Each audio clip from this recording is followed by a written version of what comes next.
Amém, irmãos? Vocês estão bem? Vocês estão bem, irmãos? Vocês estão bem, irmãos? Gilson, tudo ok, Gilson? Em casa tá tudo bem? Muito bom, isso é muito bom. Vocês estão preparados? Como temos aprendido, você precisa estar preparado para declarar a sua fé e o motivo da sua esperança. Então, que a graça e a paz do Senhor possa superabundar na sua vida neste momento e que, como foi orado aqui pelo nosso presbítero Rodrigo, você esteja habilitado em nome de Jesus para receber aquilo que Deus tem para a sua vida nesta tarde, em nome de Jesus. Estou aqui, Senhor, faça como Tu queres. Amém? Antes de começar, eu queria citar as duas últimas palavras, que eu preciso seguir a sequência. Hoje é uma continuação, posso dizer, Tati, que é uma continuação que o Senhor tem falado. Primeiro Ele falou através do nosso mano que coa o leite no paninho, que nós temos que estar com os nossos desejos certos, desejar o que é correto e parar de desejar as coisas que não são para nós. Nós somos muitos, nossos desejos são muitos para o mundo, para as coisas desse mundo, e nós não podemos. Amém? Amém? E a Tati, ela terminou, Tati, o Senhor estava remoendo ao meu coração uma mensagem, e quando você colocou aquele videozinho, o término do vídeo, o Senhor confirmou o tema de hoje. E eu queria ler o que a Tati falou, que para mim, trouxe para mim uma grande, no meu coração, aquilo trouxe uma grande revelação, que foi quando Paulo disse de 2 Coríntios 12, de 7 ao 9, que para que ele não se ensoberbecesse e não ficasse orgulhoso demais pela revelação que ele assim tinha tido, o Senhor colocou na vida dele um espinho que esboveteava ele, cheio dos tapas na cara. E a palavra dizia que como se fosse um soco de punho fechado. Esse espinho que Deus colocou na vida de Paulo, para que ele lembrasse que não é por ele, não é nada pela nossa força, que é pela força que vem do alto. E foi isso, Tati, que o Senhor revelou ao meu coração, assim, quando você estava pregando, para a glória de Deus, que nós possamos, em nome de Jesus, entender que Deus coloca espinhos em nossas vidas. E muitas das vezes o espinho está aí na sua cara, todos os dias, e você foge dele e ora para que Deus tire esse espinho de você. E você sabe de que espinho estou falando para você nesta hora, porque o pecado está sempre diante de ti, como disse Davi. Mas o Senhor fala assim: você precisa entregar para mim, porque a minha graça te basta para continuar. Amém? E voltando ao vídeo, quando o Tiaguinho, cadê o Tiago? O Tiago está por aí? O Tiago, ali é o Tiagão. Mas quando Jesus falava ali no vídeo do The Chosen sobre o Tiaguinho, ele termina falando assim, porque Tiago tinha uma doença, no conto ali, não da Bíblia, mas no conto ali da história de The Chosen. Dizem que ele tinha uma doença que ele orou a Jesus e falou: não vou curar. Eu simplesmente não vou curar, porque você não precisa disso. Você precisa de mim. E aí ele falou assim, no final: Tiago, você vai ser curado. É só uma questão de tempo. E é sobre isso que eu quero falar nesta tarde. Sobre tempo, sobre processo. E o tema que eu coloquei aqui hoje é a última mensagem de esperança. Eu falei que nós íamos somente até a Páscoa, nesse tema específico de esperança. E hoje, como é o último, eu queria passar a bola, mas o Senhor não deixou eu passar a bola para alguém. Então estou aqui, irmãos. Se você está enjoado de me ouvir, eu quero dizer que fala com Deus. Como pastor da igreja, eu preciso ter a responsabilidade. Então segura a onda aí, irmão. Segura a onda aí. E o tema o tempo é tempo de esperança. É tempo de esperar. Porque é só uma questão de tempo. Amém? Então, e eu quero ler aqui o versículo tema que fala daquela série do avião, que todo mundo sabe qual que é. Como é o nome da da série? Esqueci a série. Que o avião some lá, né? Manifesto. Então, e qual que é o versículo da série? Ah, irmão, vocês não assistiram essa série? É 828, lembra? Era o voo 828. O voo 828. Então, vamos abrir aí no voo 828 de Romanos 828. Mas eu quero que o Edinho abra primeiro ali não sei se você tem a mensagem. Você tem a mensagem, Edinho? Então eu vou ler, depois você abre na NTLH. No finalzinho, que é a mensagem, ela junta os versículos. Eu catei só a parte que tem a ver com Romanos 828, que diz assim. Preste atenção, o tema é tudo coopera para o bem. Está lá. Eles usam a expressão que tudo está conectado. Vocês lembram? Quem assistiu o manifesto lembra disso? Mas eu quero ir aqui para a palavra e diz assim na mensagem. Assim podemos ter certeza de que cada detalhe em nossa vida de amor a Deus é transformado em algo muito bom. Olha só o que a mensagem diz. Eu queria que você entendesse aí onde eu quero te levar. Preste atenção. Agora na NTLH, linguagem de hoje, diz assim: pois sabemos que todas as coisas trabalham juntas para o bem daqueles que amam a Deus, daqueles a quem Deus, aquele que Ele chamou de acordo com o seu plano. Prestaram atenção? Agora, para a gente conseguir entender aqui melhor o que Paulo estava falando, eu queria ler Jeremias. Só que agora na RA, Jeremias 29:11. Na RA. Diz assim: você entendendo que todas as coisas cooperam, que todas as coisas que acontecem na nossa vida de amor a Deus são transformadas em algo bom para nós. Que sabemos que todas essas coisas trabalham juntas para o bem daqueles que amam a Deus, daqueles que Deus chamou de acordo com o seu plano. Jeremias 29:11 diz assim: eu, diz o Senhor, é quem sei que pensamentos tenho ao vosso respeito, diz o Senhor, pensamentos de paz e não de mal, para vos dar o fim que desejais. Mas é bem interessante essa versão da ARA, que coloca a palavra desejais no final. Viu, Natinha? Presta atenção, que essa palavra aqui, acho que ela foi mal traduzida. E eu vou te explicar por quê. Porque aqui, eu que sei os pensamentos que tenho sobre vós, pensamentos de paz e não de mal, para dar o fim que você desejar. Não? Você acha que o fim que você desejar é bom?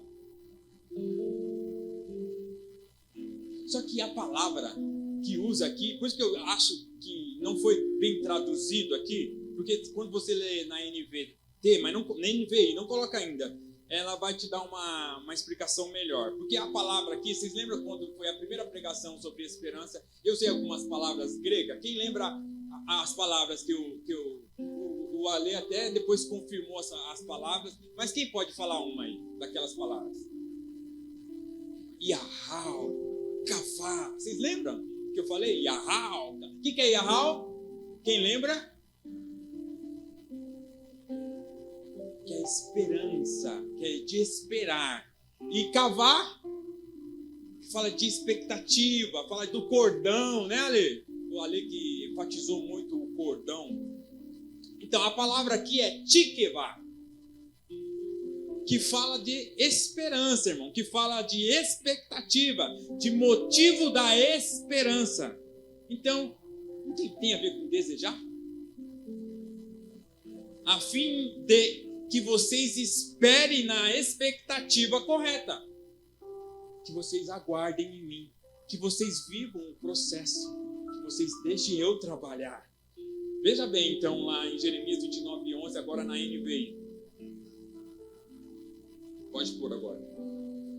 Porque sou eu quem conheço os planos que tenho para vocês, diz o Senhor. Planos de fazê-los prosperar e não causar danos. Planos de dar a vocês esperança a um futuro. aqui a palavra foi correta. Agora preste atenção no que diz a versão amplificada. Só escute que eu ia mandar pro Edinho, mas muita coisa na cabeça e ainda o ensaio não deu. 29:11 na amplificada. Pois eu conheço os pensamentos e planos que eu tenho para você, diz o Senhor.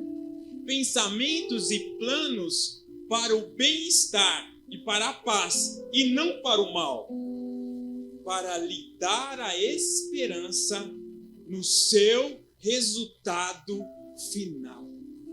Uau! Não é só esperança, mas pensando no quê? No fim das coisas.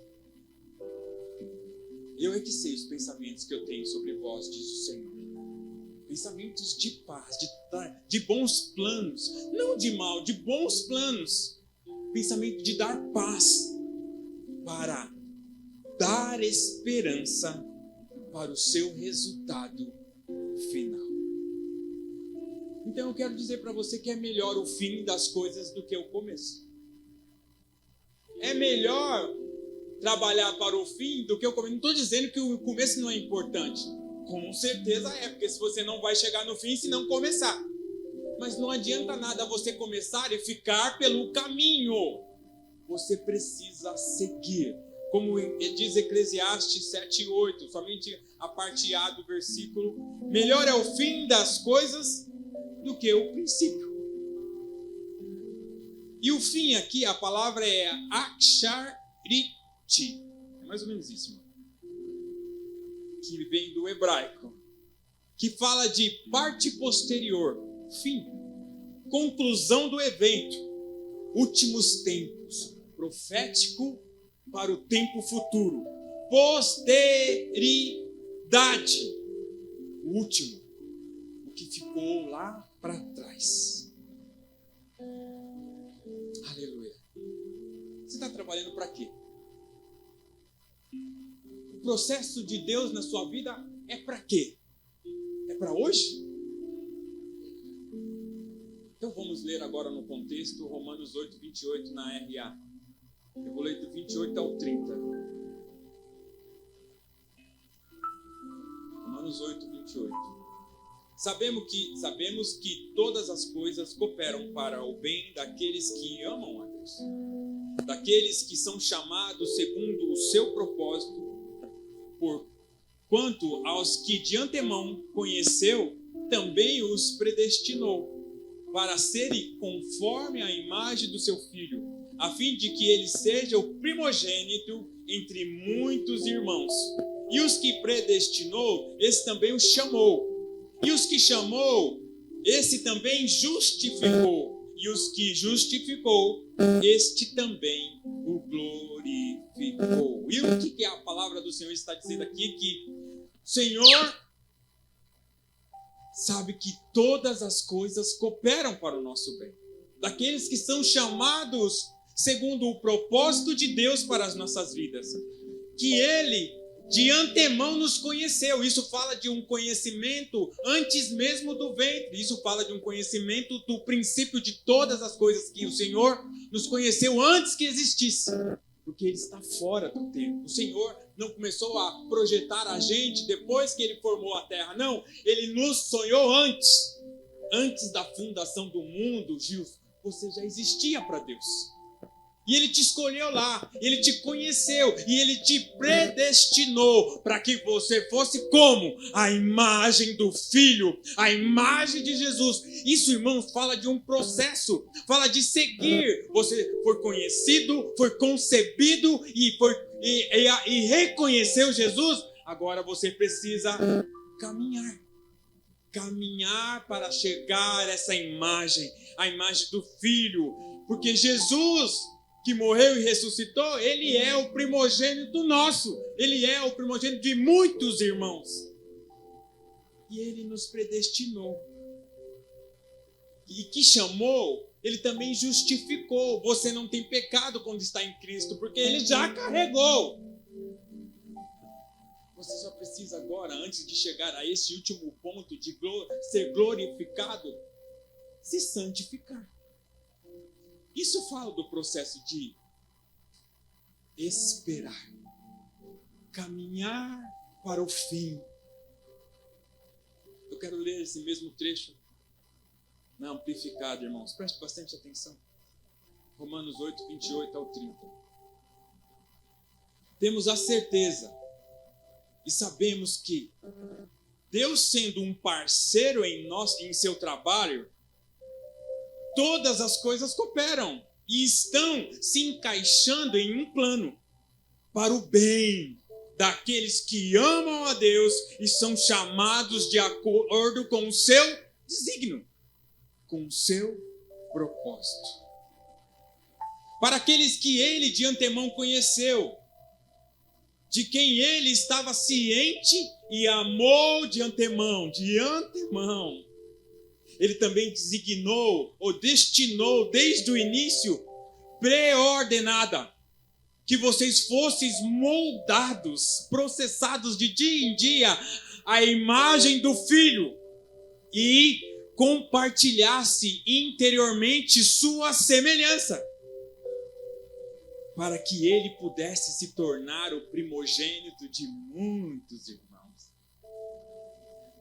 E aquele que ele o preordenou, ele também chamou. E aquele que ele chamou, ele também justificou, absorveu, tornou-se justo, colocando-a em sua posição correta perante ele mesmo.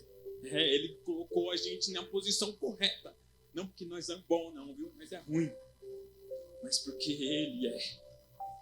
E aqueles que ele justificou, ele também glorificou, elevando-os à dignidade e à condição ou estado de ser celestial. Aleluia. Aleluia. Você pode dizer aleluia?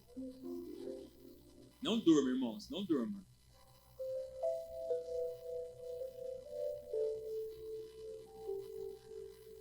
Irmãos, você crê que existe algum plano na sua vida que não vai acontecer?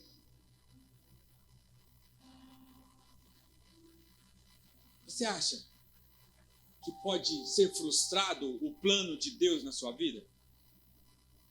Aqui está dizendo que ele que te escolheu desde a fundação do mundo, ele te chamou, te predestinou, te justificou. E você tem um lugar correto para ele lá na glória já. Ele já te glorificou. Então ele já vê o quadro pronto, mesmo você sem ter andado sobre ele. Para Deus você já está na glória, mas não está. É no já e no ainda não. É doido, né? Mas para entender, você tem que caminhar e comer farinha para a gente. Tem algum plano de Deus que pode ser frustrado na sua vida? Eu estou dizendo de salvação? Tem? Pode. Aquele que te predestinou pode errar na predestinação? Jó disse: pensei que tudo pode, Senhor, e nenhum dos seus planos podem ser frustrados. A palavra conheceu aqui, ou escolheu, é kalel. Chamar em alta voz, convidar, dar nome, receber um nome, chamar por alguém, ser chamado, ostentar um título. Você tem um título, você é filho de Deus. Saudar alguém pelo nome, aquele que também justificou, que é a palavra de Caio, tornou você justo, exibiu, evidenciar alguém como justo, considerado, pronunciar, você é justo. Como diz a série lá do Mandaloriano, como deve ser. Você está como deve ser, justo. Aquele que também o glorificou. E a palavra glorificou é daxoloso. É mais ou menos isso, irmão. Não vou tentar corrigir que vai ficar pior. É pensar, exaltar, magnificar, celebrar, honrar, conferir honras, autoestima, tornar glorioso, adornar com lustre, vestir com esplendor, conceder glória, excelência, renomado, ilustre, a dignidade e valor de alguém, de que algo foi manifesto e conhecido. É este lugar que o Senhor vai. Para ele já está, mas nós vamos chegar. E como nós chegamos neste lugar, irmãos? Que o Senhor predestinou. Predestinou para aqueles que Deus elegeu, que é a palavra prognóstico, do grego prognóstico. Vocês já viram falar essa palavra? Então, é aquele que já determinou de antemão que você vivesse. Você foi escrito, chamado, predestinado para a salvação. Diga aleluia, irmãos. Você é privilegiado. Mas como é que nós vivemos então, né? Como é que é o processo então de quem já foi predestinado? Como disse Paulo, então, já que sou salvo, já que recebi o perdão, agora vamos viver pecando, né? Porque a salvação já foi alcançada. É assim que Paulo ensinou? Falou claramente que não. Obviamente não. Agora, vocês que são salvos, pratique as boas novas. Viva como aquele que tem a garantia e vive arrependido todos os dias. Viva santificando e glorificando o Filho, até chegar à imagem. Isso fala de tempo, irmãos. E eu queria perguntar como você está. Essa semana a gente foi em 2 velórios. E no velório eu sempre gosto de dizer isso, e o livro de Eclesiastes deixa bem claro isso, que é um lugar que nós refletimos muito. E o Salomão diz que é melhor estar num velório do que numa festa. Então, é sempre tempo de refletir. Irmãos, nós não somos... O corpo aqui, ele não é eterno. Porque a última que vai ser vencido vai ser a morte. Por enquanto, nós ainda vamos nos depararmos com ela. Diga, fazer o quê? Vamos morrer, irmãos. Crendo na predestinação e na ressurreição que foi prometida aqui, Mas, por enquanto, nós estamos aqui militantes, salvos pela graça, mas encararemos esse dia de um ente ou nós mesmos. Não gosto nem de imaginar, né? Dorolido, mas fazer o quê? Passaremos por isso. Nós não somos eternos. Mas eu perguntei no velório assim, como você está gastando o seu tempo? Como que você está gastando o seu tempo? Se fosse prestar conta da sua vida hoje ao Senhor Jesus Cristo, como você prestaria conta? Olha aqui o relatório, Senhor, da minha vida diária. Olha como eu sou, Deus. Porque o que você posta nas redes sociais, como foi falado aí, isso não vale. Porque, diz o Senhor, eu é que sei os pensamentos. Eu sei o que você está pensando. Eu é que sondo o seu coração todos os dias. E vejo, quando você acorda, a primeira coisa que você faz. Como que você prestaria conta da sua vida hoje, irmãos? Como você está gastando o seu tempo todos os dias debaixo do sol? Como disse Salomão, é vaidade, vaidade, vaidade. Como está gastando a sua vaidade? Você pode se dizer, Lucas, que a sua esposa conhece você, né? Mais ou menos, porque a intimidade, às vezes, a gente engana até a esposa. Assim, eu me pareço com Cristo. É difícil você falar isso de você mesmo, mas será que a sua esposa pode falar isso de você? O seu filho pode falar isso de você? Eu quero ser igual ao meu pai, porque o meu pai parece com Cristo. Ou não? O seu relatório fala, Senhor, me perdoa porque eu pareço um desviado. Eu xingo a minha esposa, eu brigo, eu grito em casa. Que relatório você pode dar ao Senhor da sua vida, do gasto diário do seu tempo?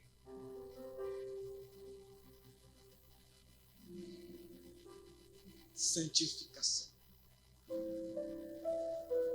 Efésios 4:13 diz assim: até que cheguemos à unidade da fé, ao pleno conhecimento do Filho, à perfeita varonilidade, à medida da estatura da plenitude de Cristo. Isso fala de processo, irmão. Fala de vida diária. Fala de todo dia comer o pão e beber do sangue. Fala de todo dia de santificação. Fala de todo dia da devoção. Fala de todo dia de buscar mais e beber mais da verdadeira comida, da verdadeira bebida, que não é como você está gastando a sua vida.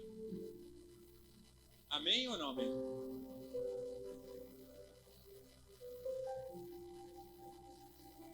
Como você está fazendo isso?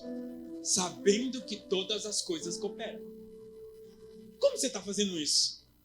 Sabendo que todas as coisas cooperam. O que você está fazendo agora coopera para quê?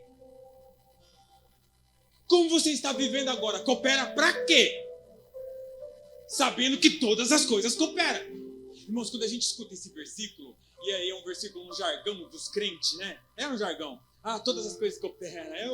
Aleluia. É hoje que eu vou alcançar a minha bênção. Como diz ali ao livro da mensagem, para o bem.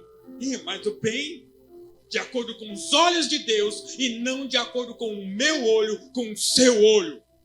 Porque você só quer o bem de acordo com o seu desejo, né, Natinha? Mas o desejo de Deus e os planos de Deus são mais altos, mais profundos. E Ele não é do nosso jeito. Ele não faz o que é bem para Ele, muitas das vezes é mal para você. Mas é bom. Porque é assim que Deus é, né? As coisas loucas desse mundo para confundir as sábias. E eu quero usar alguns exemplos aqui bíblicos. Eu quis colocar aqui na cronologia bíblica. Se eu estiver errado, os teólogos de plantão, se eu coloquei alguém errado aqui na sequência, depois vocês me corrigem. Mas eu queria falar de alguns dos... Como é que fala a palavra? Falando dos artistas bíblicos aqui, dos personagens. Obrigado, irmão. Tá branco, irmão. Os personagens bíblicos aqui, falando do processo, falando do tempo, como Deus age até com as nossas atitudes ruins. E no fim coopera. Mas talvez não deveria ser assim.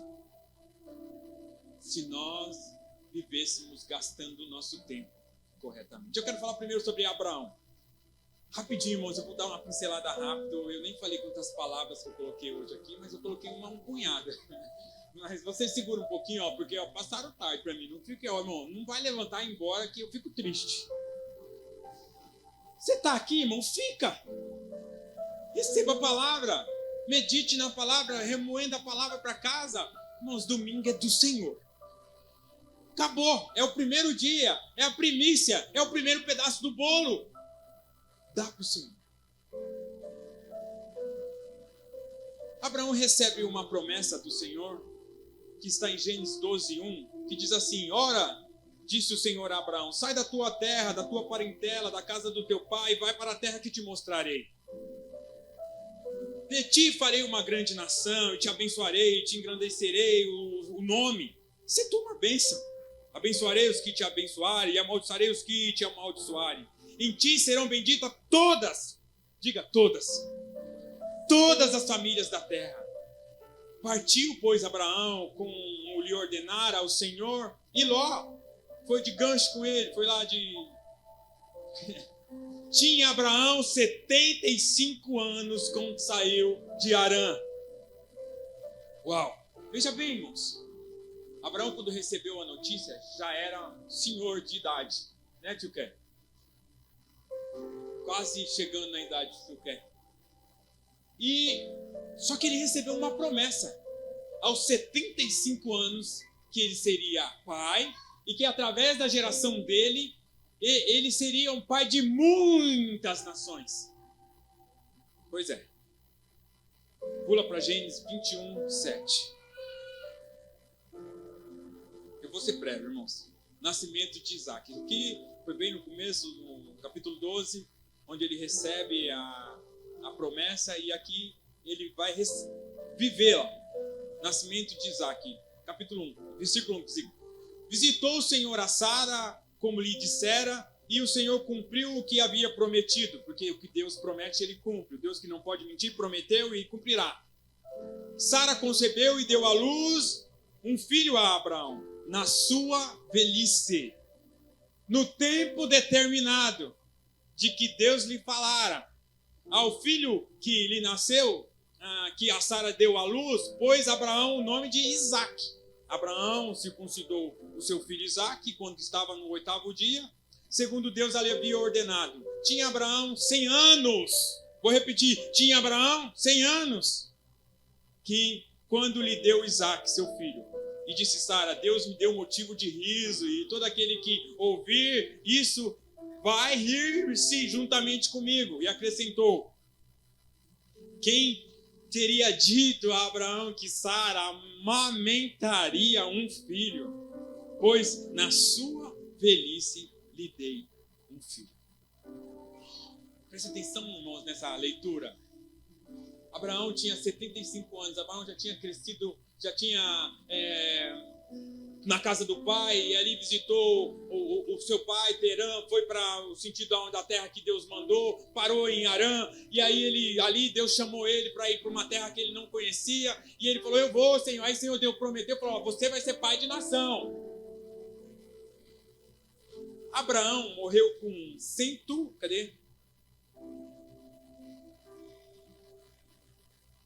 Era que estou procurando. 175 anos, irmão. Depois, ele viveu mais 75 anos com seu filho. Abraão viu uma grande nação? Ele viu a grande nação? Ele não viu uma grande nação. Quando ele foi sepultado ali na caverna de Macpela, com a leitura bíblica, a gente começa até a decorar os nomes, que foi antes sepultada a sua esposa Sara ali. Quem estava lá? Estava o seu filho Isaque, o filho da Agar, Ismael, e as esposas. Cadê as nações? Ô Senhor, você não prometeu as nações? E eu não vi. Abraão deve ter ficado triste, irmão. Mas se fosse nós, ia ficar, porque Deus prometeu, eu quero ver as nações. Então eu tenho que viver 1000 anos, porque eu quero ver as nações. Irmãos, preste atenção, que a gente acha que a vida é só para hoje. Abraão recebeu uma promessa, e a promessa é válida até agora. Nós vivemos a promessa e a herança de Abraão hoje. Isso fala de legado. Porque a gente acha que vive só para hoje. E quando acabar, acabou. Tem gente que não está nem preocupado em deixar nada para o filho. Estou falando de finanças, estou falando de herança, estou falando de bens materiais. E quanto mais ainda é um legado moral. Não está nem preocupado. Se tu uma bênção. Deus disse para Abraão, se tu uma bênção. Isso fala de continuidade. E mesmo que acabar a vida, não acaba o eco do que ele deixou. Abraão, você vai ser um pai de muitas nações. E nós somos o resultado da fé de Abraão. Aleluia. Irmãos, eu não sei se eu vou conseguir citar todos. Coloquei um monte. Mas eu queria citar José. Porque a Cris falou sobre José. Eu falei, será que ela vai ler até onde eu ia ler? Abra comigo em Gênesis 45:4. Depois de José, irmãos, passar pelo processo que ele passou, que vocês viram lá, de ser traído, de ser vendido, de ser jogado no poço, de passar pela casa de Potifar, de ser um bom governador ali na casa de Potifar, governava os bens. Aí a mulher quis agarrá-lo, ele falou, não, eu temo ao Senhor. Foi jogado na cadeia e lá, administrou a cadeia também. O cara era o cara de Deus. Que processo que José viveu, irmãos. Pensa num processo. Nós não estamos dispostos a passar esse processo. O cara foi então lançado na cadeia, da cadeia revelou o sonho, e ali foi governador, e aí no final os irmãos foram lá, conforme a Cris leu, os irmãos estavam lá comendo, e ele falou, não aguentou mais. Eu falei, ela ia chegar nessa parte. 45:4. Não deu, né? Não era para chegar. Imagine agora você no lugar de José, os seus irmãos sentados à mesa, e você lá comendo com eles, e o Benjamim estava lá, o Benjamim estava do meu lado bem na hora, eu falei, Benjamim, você comia mais que os outros, hein? E aí ele falou assim, agora, prepara as armas, prepare as flechas, que agora eu vou me vingar. Ué, se é você lá, irmão, eu não sei não se você não matava eles. Põe na cadeia, eles vão ter que sofrer igual eu sofri. Vai ficar lá na prisão. Irmãos, se é um de vocês ou eu aí, talvez faria isso. Posto veneno para dar dor de barriga. Vai ficar com diarreia na cadeia. Mas olha só o que José falou, versículo 4 de 45, gente. Disse José a seus irmãos, agora chegai-vos a mim. E eles chegaram-se então e disse, eu sou José, o vosso irmão, a quem vendeste para o Egito.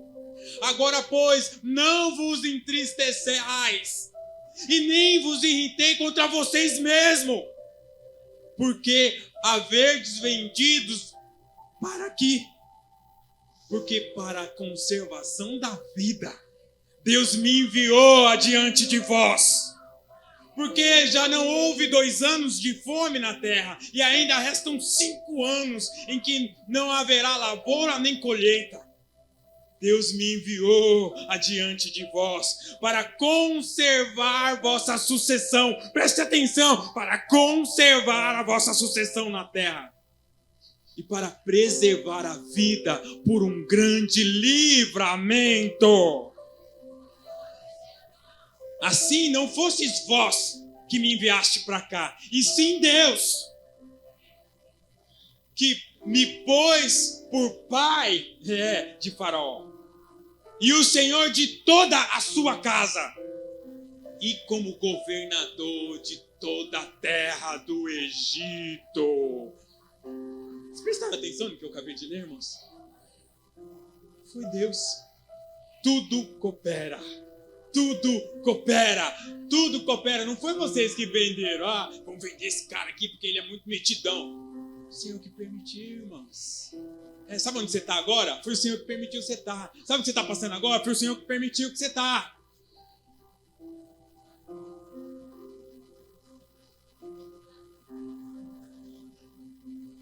A pergunta que eu coloquei aqui para a sucessão, a sua sucessão. O que você está deixando para continuar a sua história? O que você tem aí com suas atitudes, cooperando para o bem daqueles que amam, e o Senhor te ama, e por isso que você está aqui nesta tarde? O que tem somado para a sua história de sucessão? Se você morresse agora, não vou falar o seu nome, senão você vai falar que... Se você morresse agora, irmão, o que lembraria de você, Natinha? Qual seria a sua história? O cara que coa o leite. Vão ter que falar isso no seu velório. Nem se for brincando, vão ter que falar.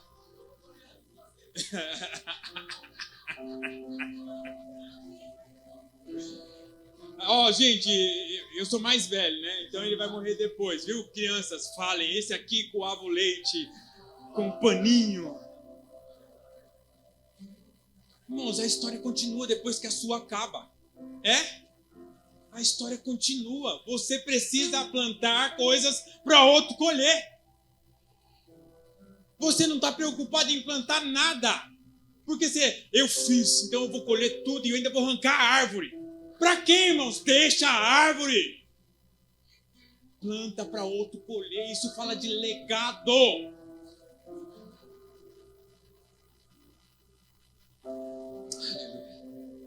Na continuação da história, Judá, que era um dos irmãos de José, gerou Pérez, e Pérez gerou Zerá, e gerou Esrom, e Esrom Arão, e Arão gerou Nadab, e Abinadab Nasson, e Nação Salmão, e Salmão Raabe, e Raabe Boaz, e Boaz de Ruth gerou Obed, e Obed gerou Jessé, e Jessé gerou Davi, e Davi gerou Salomão, que era a mulher de Urias. Só essa aí. Mas eu queria dizer sobre Davi rapidinho, irmãos. Pensa no processo de Davi, que era o cara que o reino dele duraria para sempre. Esse aí sofreu processo. O cara também recebeu uma promessa. Eu não vou ler mais, irmão, senão vocês vão ficar aqui até 3 horas da tarde.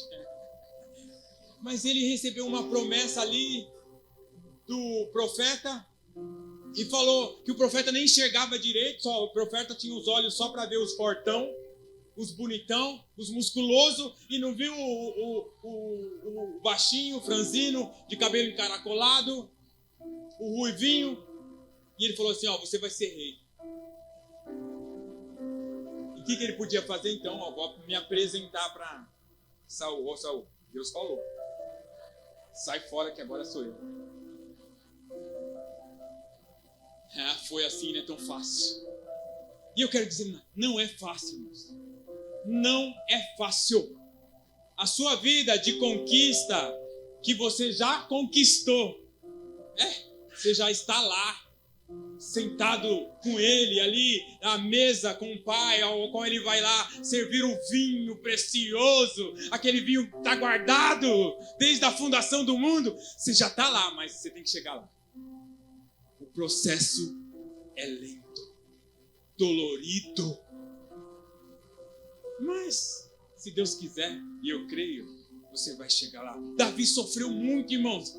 Davi só que ele honrou o Senhor em todo tempo. Em todo tempo ele esteve ali, teve Saul na mão. Agora que eu sou rei. É dessa vez que agora eu mato. Jamais tocará no ungido do Senhor. Isso fala de muita coisa, mas eu não quero. Não quero. A descendência de Davi veio o rei dos reis. Mas eu preciso falar de só mais um aqui, aí depois eu vou pular para o fim. Quero falar de um boca aberta. Como eu brinco com as crianças, um boca de bode. Cadê o Benjamin? Quando eu quero xingar alguém de bobão, eu falo, você é um boca de bode. É nova. A Cris não gosta que eu falo, boca de bode.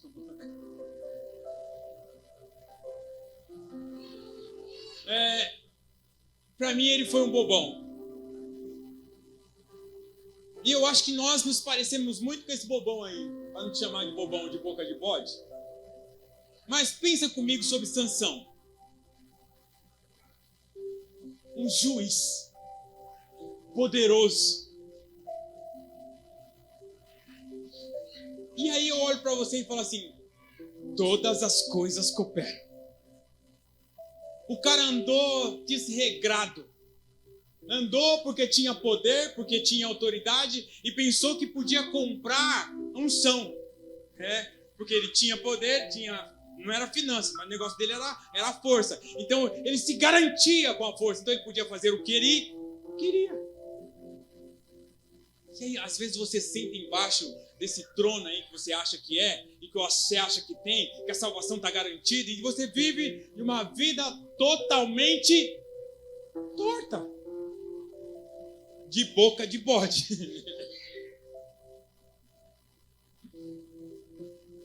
Juízes 16:30. Ele viveu mal, mas olha assim como ele acabou. Veja como acabou o juiz Sansão. E disse, morra eu com os filisteus. E inclinou-se com força, e a casa caiu sobre os príncipes e sobre todo o povo que nela estava. E foram mais do que o que matou na sua morte, do que o matara na sua vida. Ele matou mais gente na hora da sua morte, porque importa é como acaba e não como começa. Importa é o fim das coisas, não o princípio. No fim, quando ele se renovou com Cristo, quando ele falou, eu reconheço a minha dependência, eu posso estar cego, eu não enxergo nada, mas eu sei que o meu Redentor vive e ele se levantará nesta hora. E ele pegou lá as correntes que estavam sobre os pilares e ele simplesmente derrubou tudo. E ele matou mais na hora da sua morte, de que toda a sua vida. E a minha esperança, irmãos, porque nós estamos no processo de esperança, e nós estamos no tempo de esperança, é que você não espere o leito para voltar. Não seja como Sansão. Não viva uma vida desregrada, bagunçada, como Sansão vivia, catando as mulheres que ele queria, ou os homens. Aqui eu estou falando só para homens aqui, eu estou falando para mulheres também. E depois, quer derrubar o pilar na última hora? Se você é escolhido, vai derrubar. Mas que legado você vai deixar? Que história você está contando? Pare de ser boca de bode. Eu quero ler uma frase aqui de Timothy Keller sobre Sansão. Nós tínhamos tanta coisa para falar. Vocês aguentam mais um pouquinho? Estou gostando de você, Felipe.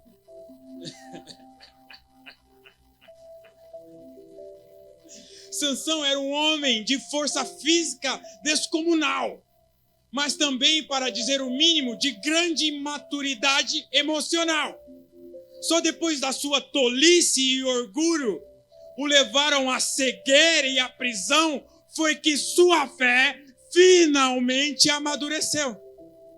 Só depois da experiência da fragilidade foi que ele se tornou forte de verdade, para impor aos inimigos do seu povo o seu maior triunfo. Vai esperar o quê?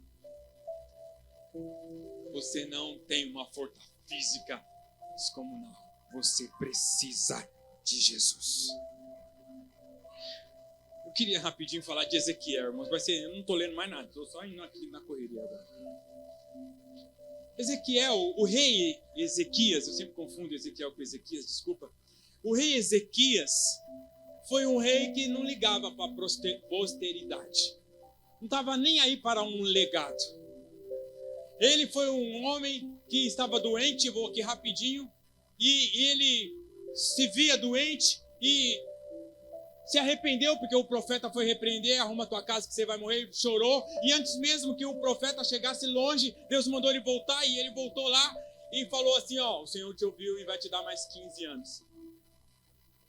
Aí mudou lá o sol, você sabe da história. E ele viveu, só que viveu para esbanjar e mostrar a sua riqueza e comprar, como a Cris disse aqui, unção. Você tem saúde, irmão. Como você está gastando a sua saúde? Você tem um trabalho. E como você está gastando o dinheiro do seu trabalho? Você tem filhos. Como você está ensinando os seus filhos? Como você tem gastado a sua vida nesse processo, irmãos? Eu acho que também você parece um pouquinho com o rei Ezequias. Porque depois de Deus dar sobrevida, e o Senhor dá sobrevida para a gente, toda vez que a gente chega ao trono da graça, ao arrependimento, e fala, Senhor, mais uma vez eu pequei. Aí o Senhor falou, tá bom, vou te conceder mais 15 anos. De novo. Tá bom. Só que Deus falou o seguinte, já que você vive aí, escorregando para lá e para cá, e fica se exibindo, vai ser o seguinte, você vai ter uma vida boa. Mas a sua descendência vão ser eunucos, vão ser presos, vão matar, vão entrar aqui, vão levar tudo. E eles vão ser pobres e ainda vão trabalhar no exílio. E aí o que Ezequias falou, irmão? Vocês lembram? Quem lembra? Ele disse, é boa essa palavra. Que da hora. Tipo assim, eu tô da hora. Os meus filhos é que se lasque. Vai ser bom para mim? Eu vou continuar na riqueza? Vou continuar tomando meu vinho? Vou continuar me amostrando com os meus escudos, com minhas coisas, com os meus soldados. Então, boa esta palavra.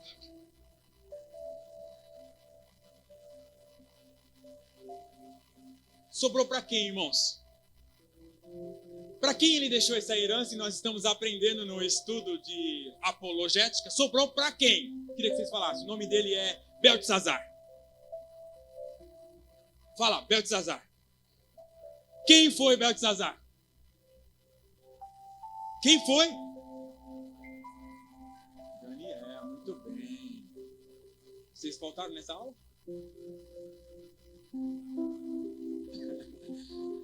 Beltesazar, irmãos. Veja bem, eu queria que você olhasse para Beltesazar, é o nome babilônico. Não é o nome do cara que é de Deus, Daniel. Cadê os Daniel daqui? Cadê os Daniel? Cadê o Daniel? Daniel tá ali. Daniel, irmãos, preste atenção, eu queria que você olhasse para Daniel. Rapidinho, dá uma viajada aí no tempo e vai lá para a Babilônia, depois que o rei Ezequias pisou na bola e deixou essa herança para Beltesazar, que ele foi para a Babilônia servir como copeiro do rei, eunuco. Quem sabe? Todo mundo sabe que é eunuco aqui. Quem não sabe que é eunuco, levanta a mão. Todo mundo, você sabe, para de graça. Eunuco é alguém que não pode fazer bebê. Agora você entendeu, né? Ele foi eunuco. Por quê? Porque ele ia estar com as mulheres do rei. Então ele não podia correr risco. Então, Daniel, um filho de rei, foi para a Babilônia como eunuco para servir como copeiro. E o processo de Daniel, pensa você agora, preste atenção, homens, olha para mim, homens. Imagine você servir na casa de outro como eunuco. E o cara ia ser rebelde. Eu não posso. Pensa, você não deixaria herança, não deixaria uma posterioridade, não teria filhos. Olha para o seu irmão aí, que decepção. Você não pode ter filho. Você não pode ter filho. Daniel tinha motivo para ser um servo fiel? Olhando para você chegaria lá, irmãos, você ia encher a cara com as iguarias do rei. Olhando para dentro de nós e do jeito que nós vivemos hoje, eu garanto que você estaria lá, não naqueles que comeu legumes, mas naqueles que comeu, que bebeu, que se esbanjou. Daniel não fez isso. Daniel tinha uma esperança. E você acha que a história de Daniel não ecoa até hoje nas nossas vidas? Daniel deixou alguma herança, irmãos? Daniel deixou legado? Daniel deixou filhos? Olha aqui olha aqui você.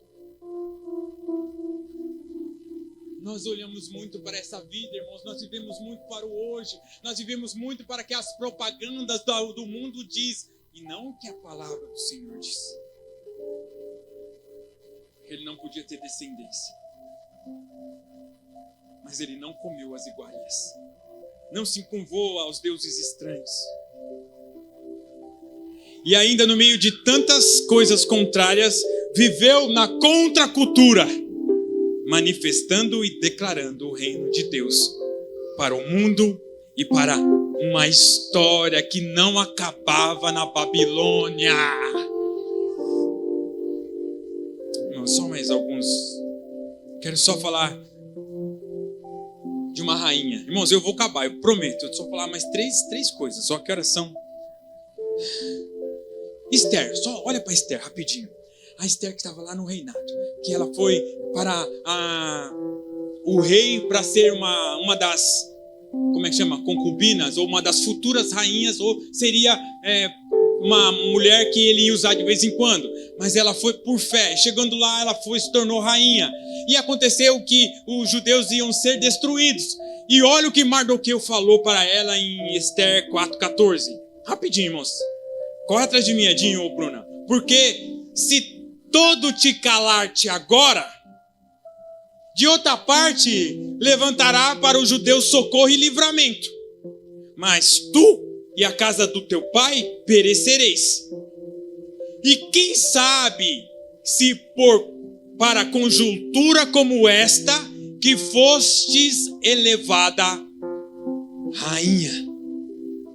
Olha o processo todo que Radassa passou para ser rainha, e ela estava lá como rainha, vivendo as coisas boas de rainha, e aí ela chegou o momento de cumprir o propósito a qual Deus designou a vida dela. Esther, foi para isso que você foi elevada rainha. Então o Senhor está colocando você numa posição para cumprir um propósito. E Ele te colocou aí com este propósito.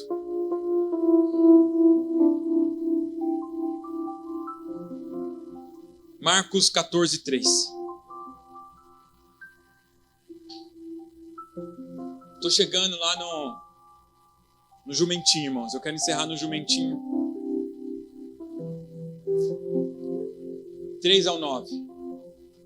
Estando ele em Betânia, reclinando à mesa, na casa do Simão, o leproso, veio uma mulher trazendo um vaso de alabastro com um precioso perfume de nardo puro.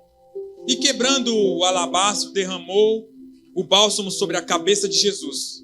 Indignaram-se alguns entre si e diziam: para que este desperdício de bálsamo? Por que este perfume? Porque este perfume poderia ser vendido para por 300 denários e dar aos pobres. E murmuraram contra ela. Mas Jesus disse: silêncio, gente. Deixa. Por que a molestais? Ela praticou boa ação para comigo. Porque os pobres sempre os têm convosco. E quando quiserdes, podereis fazer. Mas a mim nem sempre me tendes. Ela fez o que pôde, antecipou-se a ungir-me para a sepultura. Em verdade vos digo, onde for pregado em todo o mundo o evangelho, será também contado o que ela fez, para a memória sua. Que história maravilhosa, irmãos. Uma mulher que muitos falam que era Maria, outros falam que era uma mulher da vida, uma mulher que vivia por aí, mas que economizou o dinheiro da sua vida para ter um perfume. E ela pegou esse perfume de nardo puríssimo, que valia mais de 300 denários, quebrou nos pés de Jesus e o adorou. Enquanto outros escandalizavam, o Senhor falou: ela fez uma coisa boa. Ela preparou já o meu corpo para o sepultamento. E Jesus disse uma coisa muito importante aqui na história. Isto ficará para a sua memória. Eu não sei quais as atitudes que você tem feito que vai ficar para a memória. Os judeus, quando morre alguém, eles falam assim, que a memória dele seja boa, que preserve a memória dele.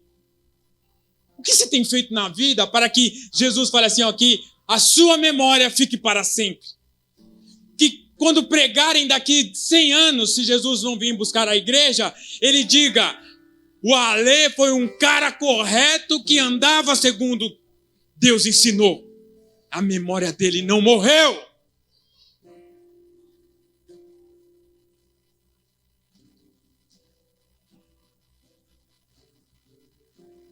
Porque um menino nos nasceu.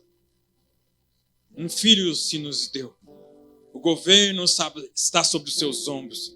E o seu nome será Maravilhoso, Conselheiro, Deus Forte, Pai da Eternidade e Príncipe da Paz. Jesus nasceu, Jesus cresceu, Jesus teve as mesmas paixões que a gente. Sendo Deus, não importou ser igual a Deus, antes se humilhou, se esvaziou de toda a sua glória, viveu 30 anos oculto na preparação para 3 anos de ministério, para 3 anos de ministério público, depois de cumprir todas as coisas.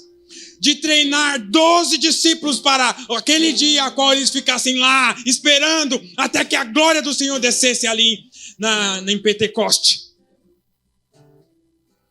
Jesus passou o processo que tinha que passar. E em Filipenses 2 diz que tenha o mesmo sentimento que houve também em Cristo. Precisamos passar pelos processos. E no domingo de Ramos, que hoje inicia a Páscoa, ou a Semana Santa, Jesus entrou uma entrada triunfal de Jerusalém. Eu quero ler para encerrar essa parte, irmãos, só mais 5 minutos. Por favor, me dá mais 5 minutos. Versículo 28. E dito isto, prosseguia Jesus subindo para Jerusalém. Ora, aconteceu que, a aproximar de Betfagé, que é Betânia, junto ao Monte das Oliveiras, enviou 2 dos seus discípulos, dizendo: ide à aldeia, fronteira ali, e ao entrares acharei preso um jumentinho, que jamais homem algum montou. Ele não vai entrar com um cavalo. Soltai e trazei-o. E se alguém vos perguntar: por que o soltais? Respondeis assim: porque o Senhor precisa dele, o meu Senhor precisa dele. E indo os que foram mandados, acharam segundo ele dissera Jesus. Quando eles estavam soltando o jumentinho, seus donos lhes disseram: por que o soltais? Responderam: porque o meu Senhor precisa dele. Então ele os trouxeram e, pondo as suas vestes sobre ele, ajudaram Jesus a montar. Indo ele, estendia no caminho as suas vestes. E quando se aproximava e descia do Monte das Oliveiras, toda a multidão dos discípulos passou jubilosa a louvar a Deus em alta voz por todos os milagres que tinham visto, dizendo: bendito é o Rei, bendito é o Rei que vem em nome do Senhor. Paz no céu e glória nas maiores alturas. Ora, alguns dos fariseus lhe disseram no meio da multidão: mestre, repreende os teus discípulos. Mas ele lhe respondeu: asseguro-vos que se eles se calarem, as próprias pedras, clamarão.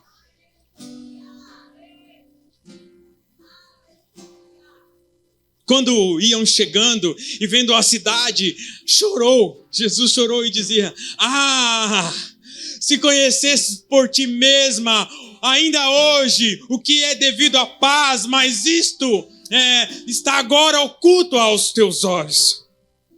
Pois sobre ti virão dias em que teus inimigos te cercarão de trincheiras e por todos os lados te apertarão o cerco e te arrastarão os teus filhos dentro de ti. Não deixarão em ti pedra sobre pedra, porque não reconheceste a oportunidade da tua visitação. Irmãos, olha para o rei entrando. Pensa num jumentinho. Ele escolheu um jumentinho de propósito, porque tinha que ser um jumentinho. Foi proferido ali pelo profeta. Mandou buscar. E quando chegou lá, o jumento que ele já tinha concebido antes, que ele estaria ali, porque Jesus conhece todas as coisas, disse: vai chegar lá e eles vão perguntar. E você diz: o meu Senhor precisa. E quando chegou lá, exatamente como ele dizia, chegando lá: para que você está pegando? Porque o meu Senhor precisa. E na hora, a graça do Senhor invadiu o coração do proprietário e falou: para Jesus, pode levar. E ele entrou, irmãos. Pensa na manifestação de glória de Jesus Cristo, na entrada triunfal. Pensa na cabeça daqueles que viram Jesus no jumentinho e ele sendo louvado por todos, e os fariseus dizendo: peraí, mas não foi isso que o Senhor ensinou? Que não é não. É a hora. Mas veja como Cristo trabalha. Isso era a preparação da Páscoa. Era dizendo que Ele é o rei. O rei está aqui. Imagino na cabeça deles, amanhã mesmo César será derrubado. Amanhã mesmo Jesus subirá ao trono e ele reinará. E finalmente ele dará cabo a toda mentira, a toda injustiça. Você não acha que era isso que eles esperavam? Era isso que eles esperavam. Mas não foi assim que Cristo fez. Ele, como rei, se humilhou até a morte. Você não precisa estar sentado no trono agora. Você não precisa estar neste lugar de honra agora. Você precisa estar no seu lugar que Deus colocou que você estivesse. Assim como Jesus foi humilhado, não se importou ser igual a Deus, não usou da sua glória e poder para oprimir as pessoas, mas como Marcos relata e declara, para servir.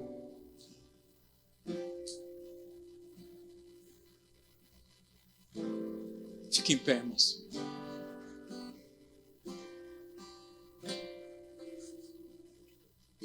Jesus, uma semana depois, e nós estamos caminhando para essa última semana, a semana da última peregrinação de Jesus, a qual ele ensinou, a qual ele ceiou, a qual ele foi traído, a qual ele foi vendido, a qual ele foi sofrido, chicoteado, colocaram coroa de espinho na sua cabeça, ele foi crucificado e ficou lá agonizando na cruz, entregou o seu espírito, morreu.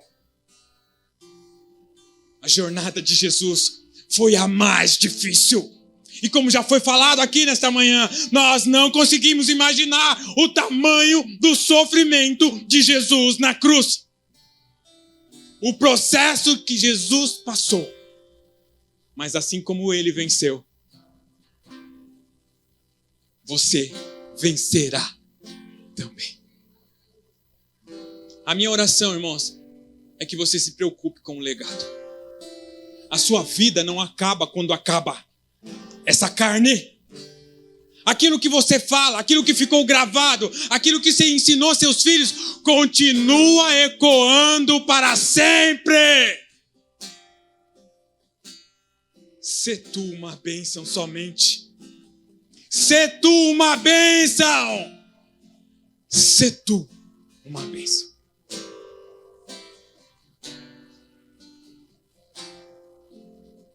Põe a mão sobre o seu coração.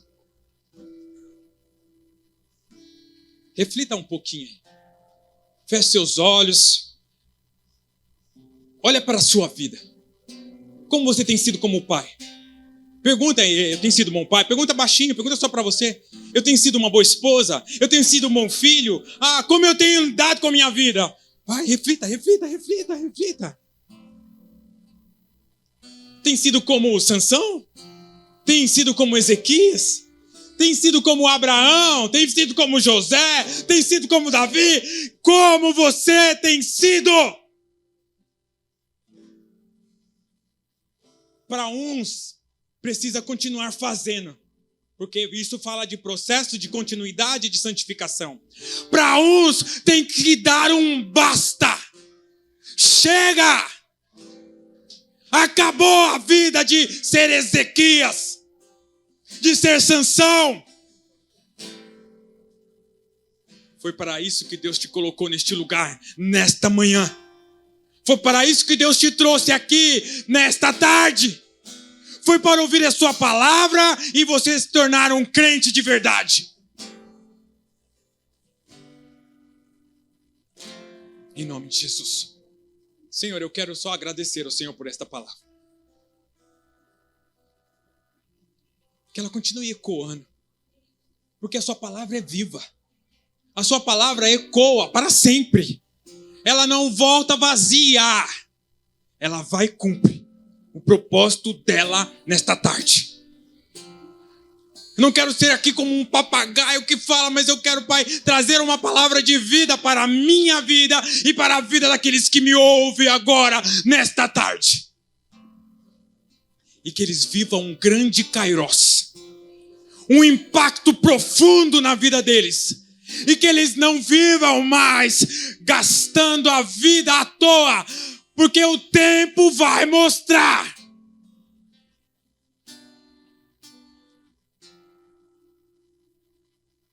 Nesta tarde, você é curado. Nesta tarde, você é visitado. Nesta tarde, você é confrontado e se rende. Fala aí, eu não consigo, Senhor, mas eu entrego. Para de viver as mesmas coisas. Viva grandes coisas. Em nome de Jesus. Em nome de Jesus. Continua falando, Senhor. Em nome de Jesus. Você pode aplaudir o nome que é digno, que é louvado.